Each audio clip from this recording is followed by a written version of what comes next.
Okay जी, अस्सलाम वालेकुम रहमतुल्लाहि व बरकातुहू। आज हम आपको पीएचडी स्कॉलर से मिलवाने वाले हैं, सर सुहेल सोलंकी साहब। क्या हाल है सर, खैरियत से आप? अल्हम्दुलिल्लाह। सर, आप जानते हैं कि बहुत से रिसर्च स्कॉलर्स को रिसर्च टॉपिक डिसाइड करने में बहुत प्रॉब्लम होती है, क्योंकि आप डिफरेंट सब्जेक्ट्स पढ़ाते हैं, रिसर्च मेथोडोलॉजी पे आपकी एक अच्छी कमांड है। तो मैं इंटरव्यू को आगाज़ चाहता हूँ कि यहीं से करें।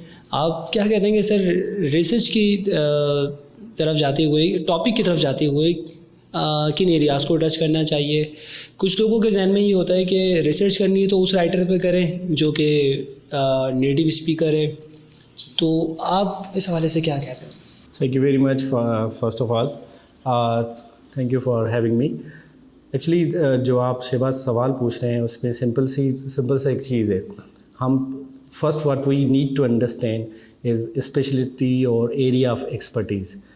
नो डाउट जैसे आपको कहा जा रहा है कि you have to choose one specific writer और ऑथर और वर्क, तो इसीलिए कहा जा रहा है कि आपका फेवरेट हो। if someone is your favorite, someone is good at something, तो इसका मतलब उसे एक्सपर्टीज़ तो होंगी। सो पहली चीज़ तो यही है कि आप अपनी एरिया को ही उठाएं।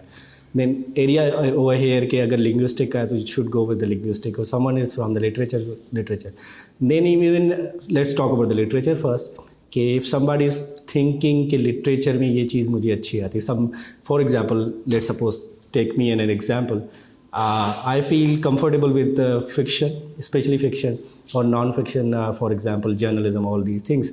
But if you ask me to talk about the drama and poetry, though I have been teaching these courses as well, even I have researched, I have a few publication on these topics, लेकिन actually फिर भी जो expertise है हमारी वो मेरी fiction पे ज़्यादा होंगी। स्पेशली फ़िक्शन में भी fiction is too large, too big to talk about, लेकिन उसमें भी जो सबसे ईजी लगता है वो नावल लगता है, क्योंकि there are lot of things in a one single novel जिसमें बहुत सारे एलिमेंट्स हैं। हम किसी एक एलिमेंट को उठाएंगे एंड वी कैन टॉक। तो हम अब एक चीज़ तो ये भी एरिया ऑफ एक्सपर्टीज़ आपने चूज़ कर ली कि this is the one thing हो जाए। फिर उसमें भी देखते हैं not only the novel is you know it's a time of globalization में हम एक चीज़ को फोकस नहीं करते कि बस मैं जो है पाकिस्तानी नावल उठाऊंगा। आप कोई भी नावल उठा लें, फिर उसमें एलिमेंट देखते हैं, जैसे पोस्ट कॉलोनियल एलिमेंट हो गया, या फिर आप लिंग्विस्टिक की साइड पे चले जाएं, आप उसको कोई भी सिमेंटिकल स्टडी कर लें, कुछ भी स्टडी और कोई स्टडी करना चाहें, या फिर अगर लिटरेचर साइड पे आ जाएं और स्टाइलिस्टिक स्टडी कर लें, उसमें मेटाफर्स ढूंढ लें, या फिर आप उसके सिमलीज़ या फिर और कोई भी एलिमेंट जो भी लिटरेचर एलिमेंट है, लिटरेरी डिवाइसेस है, वो आप उससे उठा सकते हैं। So this is how we can actually go for a specific topic. लेकिन सबसे पहले एरिया ऑफ एक्सपर्टीज़ में से हमें पहले डिस्कस करना पड़ता है कि मेरी एरिया ऑफ एक्सपर्टीज़ क्या है, आपको सबसे अच्छा है। इसके लिए आपके like your circle, your friends, your teacher can tell you.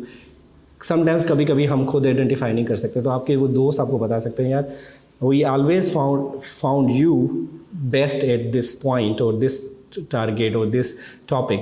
तो आपको वो समझ में आ जाएगा ये आप एरिया एक्सपर्टीज़ है। अगर वो भी नहीं मिल रही तो फिर आप अपने एरिया ऑफ इंटरेस्ट में जाओ, कि एटलीस्ट ये होगा कि आप उसमें रिलेक्टेंट नहीं होगा, आप उस पर काम कर लेंगे।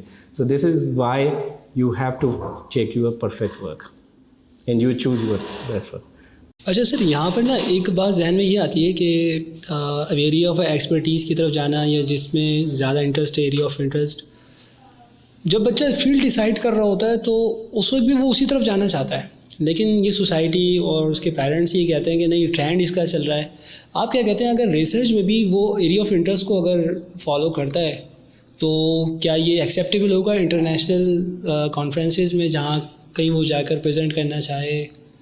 उसके बारे में भी सर। वैसे स्पेसिफिकली आपका आंसर तो आपके इस सवाल में आ गया है।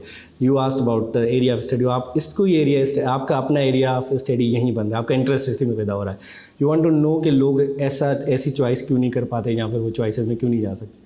No doubt, look, research is having a question जो कि वैसे ही बहुत ज़्यादा डिफ़िकल्ट होता है, हम इसलिए उसको सर्च कर रहे होते हैं, तो हम ऐसे टॉपिक को ही चूज़ करते हैं। सो नो डाउट हमें जो चीज़, अगर suppose let's like the most of the student come with the topics like which are available on Google, अगर डायरेक्टली गूगल पे ही मिलना है तो फिर आपका एरिया स्टडी नहीं बन रहा, आपको कुछ ना कुछ नया करना है। अच्छा, रिपीटेशन भी हो सकती है, we can do the same work, उसी एरिया ऑफ स्टडी को जिसके हमने चीज़ पूछी है, आप उसी को चीज़ को कर सकते हैं। लेकिन प्रॉब्लम है कि आप उसमें से कुछ नया भी तो ढूंढें, you have to find something new, otherwise उसी को रिपीट करते रहेंगे तो क्या हो, या फिर तो आप डुप्लीकेशन कर रहे हैं, रेप्लिकेशन कर रहे हैं, या फिर आप उसको कॉपी कर रहे हैं। सो एरिया ऑफ स्टडी, हम कॉन्फ्रेंस में जाएँ, कहीं भी जाएँ, आपका इंटरेस्ट जो है आपका जो होता है वो मिल जाता है। इस इंटरनेशनली तो नो डाउट मिल जाता है। हमारे पाकिस्तानी लोकल में भी हम लोग यूँ कहते हैं कि these are the areas where this conference will be held on these topics will be held. उसमें भी बहुत ज़्यादा लिबर्टी होती है आपको अपनी एरिया में स्टडी। हमारे पास एक recently we have one student over here in BS English, Komal नाम है उनका, and she took study biological study on the patient of psychoanalytical या फिर डिप्रेशन पेशेंट, और वो लिटरेचर में उन्होंने स्टडी की and she took the Quranic verses on it, कि कुरानिक वर्सेस का इफेक्ट क्या पड़ता है एक जो डिप्रेशन पेशेंट है। और उसने हॉस्पिटल में जाके स्टडी की ना, ये मेडिकल स्टडी लग रही है, लेकिन उसका एरिया ऑफ स्टडी क्या है कि वो इम्पैक्ट देख रही थी कि लिसनिंग का और रीडिंग का कितना ज़्यादा पेशेंट में पड़ रहा है। अगर हम पाकिस्तानी को बात करोगे वो कहेंगे यार ये तो मेडिकल वालों का टॉपिक, उनको छोड़ दो। But one student from English literature went to the hospital and she search everything and she found that thing. So हम अपना एरिया ऑफ स्टडी चूज़ कर सकते हैं। इट डजंट मीन कि we should be focused on just one thing only. अच्छा sir, आपके हवाले से पता चला कि आपने वीना शाह क्या जो कि एक राइटर है उस पर रिसर्च की, तो मैं चाहता हूँ कि कुछ एक्सपीरियंसेस आप अपने शेयर करें ताकि हमारे जो नए रिसर्चर्स हैं उनको भी एक वे नज़र आ जाए बात के, इन चीज़ों को भी यूटिलाइज़ किया जा सकता है। कुछ सर शेयर कीजिएगा। Okay, so Bina Shah she is a Pakistani writer, English writer, Pakistani based, हम ये भी कह सकते हैं she worked in America as well and she is well known for her working in lots of journals, magazines, उनकी रेगुलर राइटर है। उसके 5 वैसे नावल उसने लिखे हुए हैं, बहुत शॉर्ट स्टोरी कलेक्शन है। Well when I started searching for novel, मुझे भी बहुत सारे पुराने टॉपिक मिल रहे थे, तो अगेन वही चीज़ लग रही थी कि मैं क्या करूँगा। सो डॉक्टर असदुल्ला लाड़िक जो हमारे यहाँ के डीन है, वो मेरे सुपरवाइज़र थे। I went to him and asked him कि would you like to give me any topic so I could go for that. उसने कहा नहीं बेटा, you should go with your choice of work. उस वक्त रिसेंटली बीना शाह का season for martyrs, एक बेनज़ीर, हमारी मोहतरमा बेनज़ीर भुट्टो के ऊपर ही नावल उन्होंने फिक्शन कहा जाता है। जब हम फिक्शन और ट्रुथ को मिक्स करते हैं तो उसे फैक्शन कहा जाता है इन इंग्लिश, ठीक, इंग्लिश लिटरेचर। उसने फैक्शन यूज़ किया हुआ था। So it was quite new for me और इंटरेस्टिंग था। एक तो इंटायर सिंध के बारे में था, and the second, this novel is, like I won't say was, it is actually about not only the Benazir, about a person, Ali, his name is Ali Sikandar, जो इसका प्रोटोगोनिस्ट है। वो उसके जो प्रॉब्लम है, प्रॉब्लम आइडेंटिटी जैसे हमारे साथ है कि हम बनूंगा क्या, मेरी क्या है और मैं क्या करना चाहता हूँ, इसी प्रॉब्लम में होता है। Once he was searching for the Benazir, पहले वो बेनज़ीर को पसंद नहीं करता था। Once he started searching for the Benazir, उस पर उसने बहुत ज़्यादा उससे ज़्यादा इंस्पायर हो जाता है, और फिर अपने फादर से और एक सिंधी फैमिली से, वो कम्युनिटी से, पहले सिंधी फैमिली अपनी कम्युनिटी को पसंद नहीं करता, उससे बहुत ज़्यादा इंस्पायर हो जाता है। और फिर he started loving his family, his promise, his country. तो एक ज़बरदस्त नावल इस तरह है। सो आई थॉट कि यार इस पर उनकी ऐसी क्या राइटिंग स्टाइल है। देखो, अब जहाँ रिसर्च क्वेश्चन या आपने एरिया की बात की, अब एरिया मेरा नावल था और मेरे पास रिसर्च क्वेश्चन मेरे पास ये था कि बीना शाह इससे पहले भी नावल लिख चुकी थी। She was writing lots of short stories as well, and she